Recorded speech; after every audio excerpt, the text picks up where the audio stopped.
it's early morning here, and I just haven't had coffee. It's one Where of are those you, things. Tony? I'm in Salt Lake City. Oh, nice. Yeah, my wives love it here. It's just terrific. You know what? Now I'm starting to get the polyamory thing. Now that I'm with a guy that I love, I'm like, I could use some help around the house. I Yeah. could use someone to talk to. Whitney, it's such a pleasure. I'm such a fan of yours, and just love your comedy. And I'm a fan of your producing too, as well.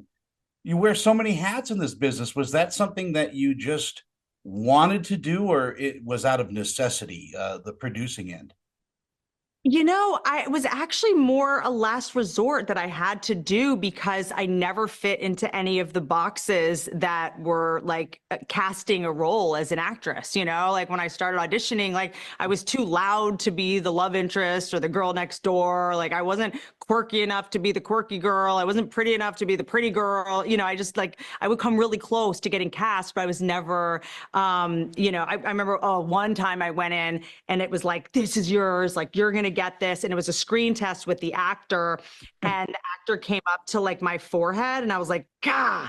And so I started spreading my feet wider and wider so that I would be his height. And I knew I was like, I'm not going to get this job. I'm too tall. Like, I cannot live in a world where like things I can't control at all are affecting my livelihood. So I'm like $400,000 in debt. I'm with comedians all night who are hilarious. And, I kind of had all day to just, write jokes and stuff. And kind of it started turning into dialogue. And I kind of started, I was like, no one's going to write something for a woman like me with this kind of personality. So let me just write one for myself and, see if that works. And it kind of did by some weird miracle. Well, I think you have that, you know, mindset. I think where you can just, how can I say, step out of yourself and see how a production is kind of going and make it better. Yeah, and then you get on set and you're kind of like, whoa, a lot of this is run like very inefficiently. And like the schedule's kind of made for men that want to cheat on their wives. And like we could actually get way more done if we kind of just did it this way. And like, can we hire a couple moms? Like they move things along faster. So I think that just going in and, not with any judgment or criticism, I started kind of changing and going, oh, this would be more efficient. Like, oh, the crew could go to home earlier if we shot it this way. So I think that my naivete actually was my biggest strength because I just didn't know any better. And I just wanted to get the crew home faster and I wanted the crew to be really happy. So I started just figuring out how to make things more efficient. And I was hiring I also cheated though. I hired comedians, who are so naturally brilliant anyway that, they're going to bring so much to it. So I think that one of the smartest things I've ever done is just like choosing the right people to, the right actors and, Kat Dennings and Beth Bears on Two Broke Girls. Like, it's like, you know, without them, it's a totally different thing. And hiring comedians, I think if you just hire the best people, surround yourself with the best people and they make you look good. And speaking of surrounding yourself with the best people, Fast Friends, what a fun, fast, uh, and hilarious game show this is. And are you surprised at the amount of fans friends still have? A couple years ago, I might have been, like we have so many new shows, like nothing. But now that I'm seeing that, a lot of entertainment has stopped being entertaining, like in terms of like joy, like, whatever reason, some of my favorite shows that are considered comedies are The Bear and Baby Reindeer. And you're like, well, I'm not laughing out loud. I'm actually kind of need a drink after I watch this. So I think that, the artists in Hollywood have kind of responded to sort of whatever dismal news cycle that their algorithm is. I think that when you look back at these like, really joyous sitcoms, Friends, specifically, it still makes you laugh. So I think that, nostalgia, I think we're all kind of like very much craving a more innocent, fun time where television wasn't lecturing you how to vote or making you feel guilty about climate change. I think there's just something so wholesome about it. And, I think we all deserve a little break from having to worry about things. There's no drones in the show. I mean, it's just, it's a breath of fresh air. Someone once told me, in fact, it was Gary Owens, who I was a dear Hmm. friend with, told me that the hardest Huh. thing to do in show business is really to host a game show because you have to be yourself, but yourself, times 10. So does Hmm. all the preparation you did for years on stand up and improv and stuff like that, does that really enter into it?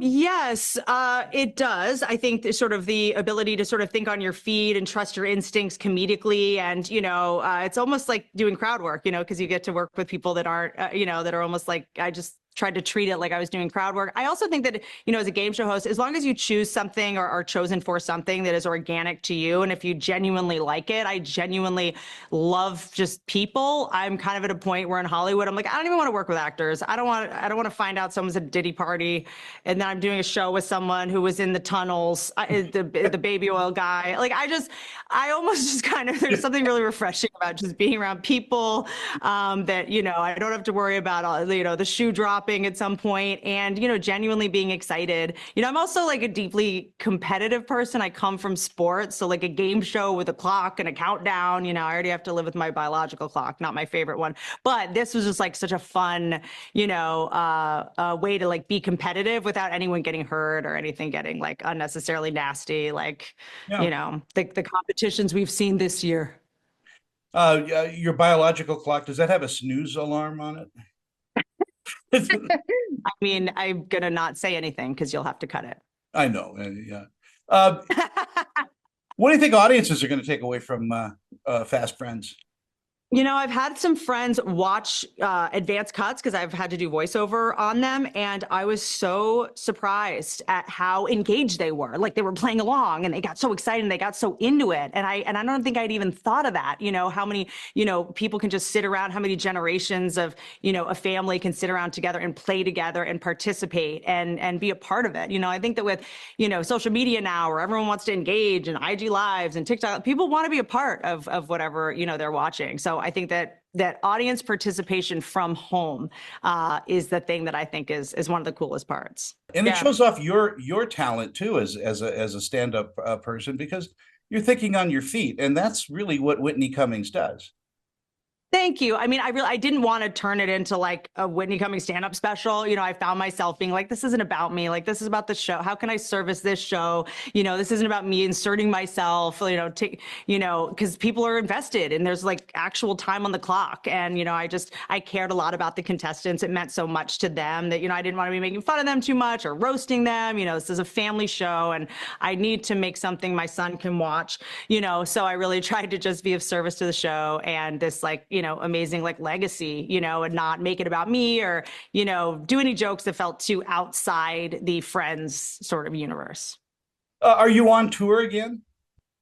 Yes, sir. On tour, just added like 20 new dates to 2025, the Big Baby Tour. Very excited. I just did, I guess, 4 months on the road, and like I missed being on tour so much. I mean, I only took like a year off when I was pregnant, but I'm so excited. I've been doing stand up, pretty much publicly since I was like 26. And I'm just very excited for all the people that, maybe I, had to grew in a different direction than me because I like, wasn't evolving as I was like just single, making mistakes up until I was, 40. I mean, I had a kid at 40. So I'm excited to be able to share everything that I've learned and sort of coming out of the fog of being like a, crazy single person making bad decisions. I'm excited, for a different direction. Well, we need you here in Salt Lake to come out and make I us love it laugh. there. I was just there. I was just Really? there. I was just there. But Sabrina Carpenter was playing the same night. Oh man. So her and I are in a feud. She's sabotaging me. I don't remember. We were across the street from literally Sabrina Carpenter's 40,000 person show. Had I known, I would have come see you. Okay, well then unmute me. Okay, come back. Come back. We'll get you a bigger audience. I have to wrap. They're yelling at me. Wise Guys, one of my favorite clubs of all time. Love it, love it, love it. It's a I mean, great it's great place. to do comedy in Salt Lake City. Everyone's high on the altitude. They laugh at anything. They will. And thank you so much for your time, Whitney. I just like I said, I adore you. You're just hilarious, and you're cute as hell. Fun. Thank you. My goodness. I appreciate that. Oh, you made my day, sir.